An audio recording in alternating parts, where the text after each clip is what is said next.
Good morning and welcome to Practical Christian Lessons. I'm not sure why I went so crazy with my eyes there, but we're here. If you're new here, we're going to be going through a Wesleyan essay today on spreading holiness in the world. And after this is the last little one of these little clump of essays, and the next one are on God, loving neighbor, and loving self. So still continuing very much in the same theme of these essays. Unsurprisingly, in a Wesleyan study Bible, there is a bunch of essays on living out scriptural holiness and relationship with the Lord and relationship with others and how that interacts with you.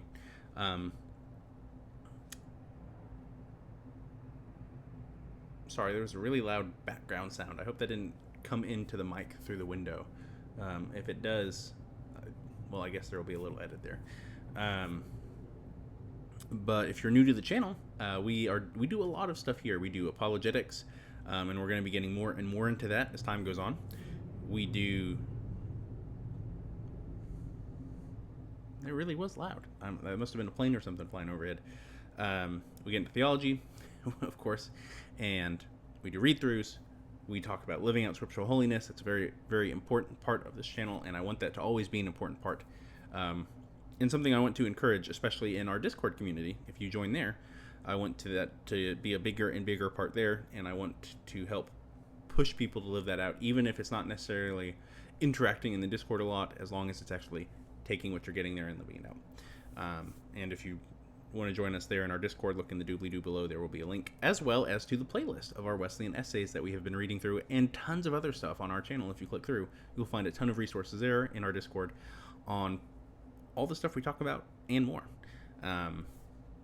So with that, because everyone's probably not here for that if you're watching this video, we are going to get into this last essay of spreading holiness in the world. And we will have some more announcements at the end of our read-through and talking about what we've read. So if you're interested in that, stick around.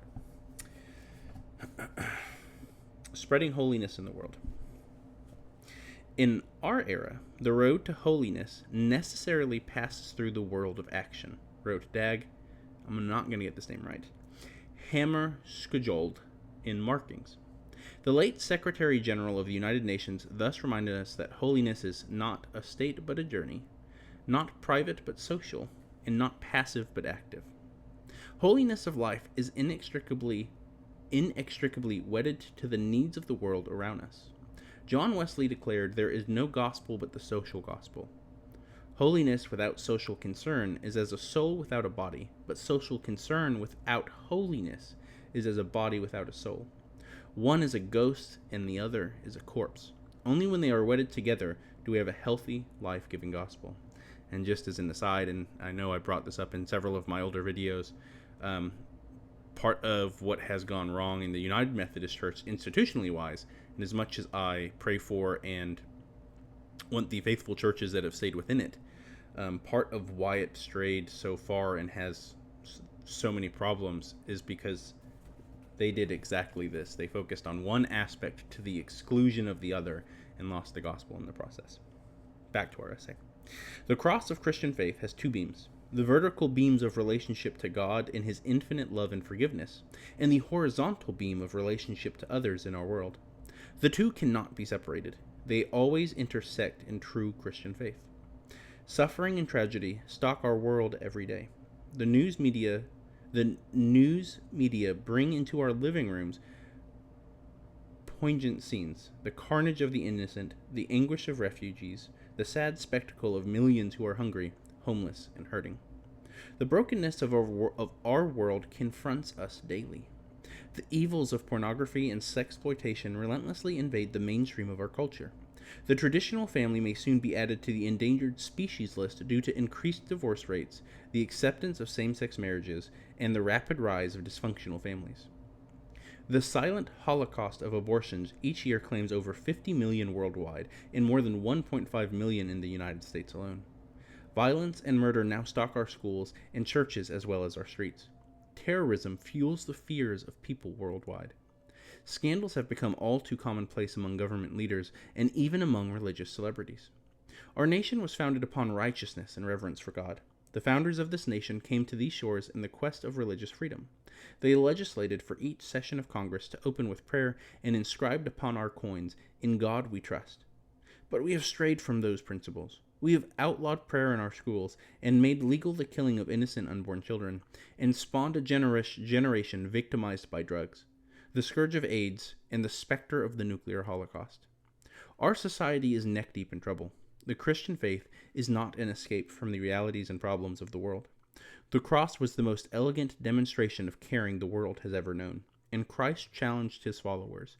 If anyone would come after me, he must deny himself and take up his cross and follow me.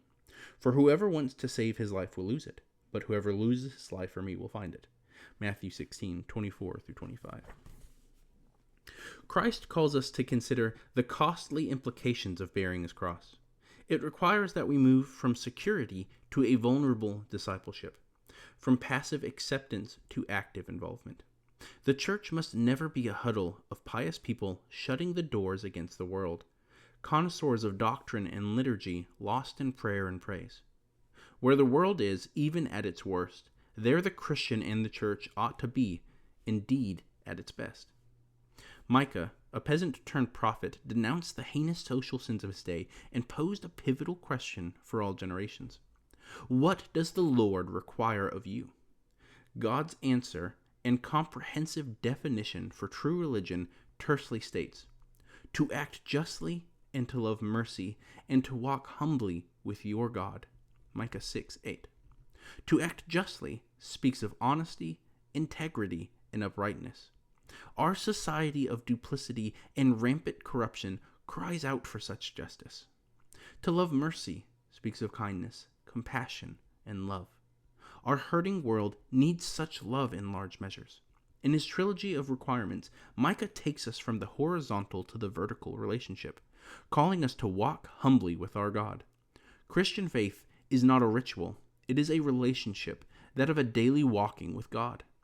In the context of racial division and social violence, Jesus gave his powerful parable of the Good Samaritan, Luke 10:25-37. This parable denounces a religiosity without compassion, a sanctity divorced from commitment, and or orthodoxy without humanity. Jesus calls all his followers to the order of the Good Samaritan with his concluding punchline, go and do likewise. He mandates a Christianity with its sleeves rolled up, binding the wounds of broken humanity on the modern roads of life. Edmund Burke, the 18th century Irish statesman, reminded us that all is necessary for evil to triumph is for good men to do nothing.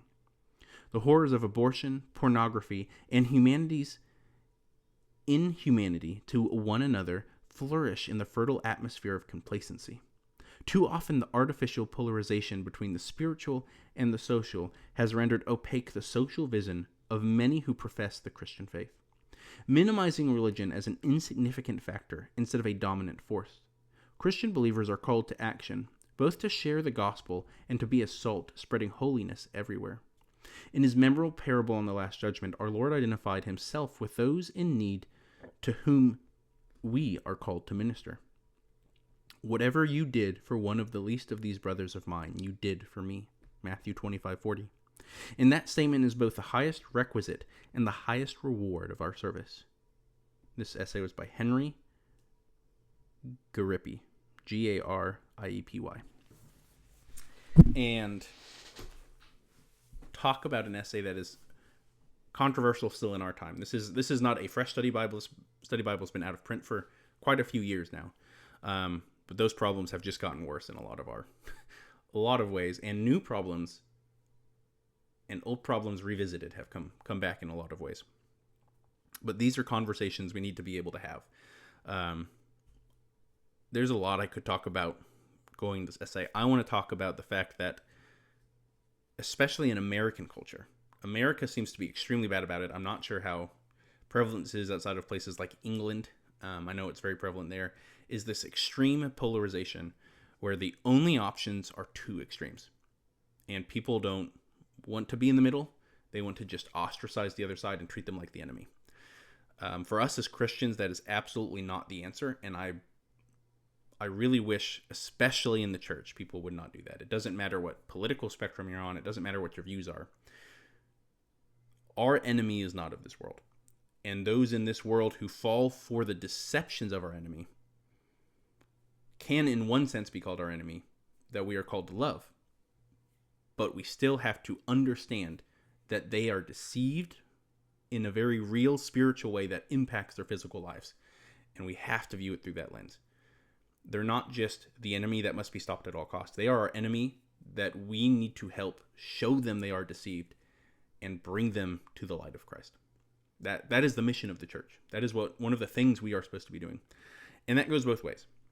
As this essay, I think, is a great example, and it happens to me a lot. Depending on which group you're talking to, you will either be called a radical to either side of the extreme, because you will say things that one group absolutely fully loves and supports, and then say things that same group hates. That's how the Christian life and the Christian message has often been received and actually worked out in the world through most of its history. Rightfully so. The ways of the world are not the ways of the Lord. I'm thinking of 1 John 2 right now, where it says, if one has love of the world, he doesn't have the love of the Father in him. And then it goes on to talk about, because the things of the world, the desires of the flesh, the desires of the eyes, and the pride of life are not from the Father, they are from the world. The world is God's creation, yes, and he has a beautiful redemptive plan for it, but it is fallen. And there's a prince of this world that puts a lot of lies out there. And that is what that is talking about when John mentions that. As people are falling for those deceptions and loving these wicked things of the fallen world, rather than loving the Lord and pursuing the Lord. And that is the battle we kind of have to keep in mind. And I think that is what an essay like this should help us really be focused and centered on, is that no matter what your views are, there is a much more important aspect to this battle that people often ignore and focus almost purely on the worldly side. And it has led to some really, really bad extremes in the church.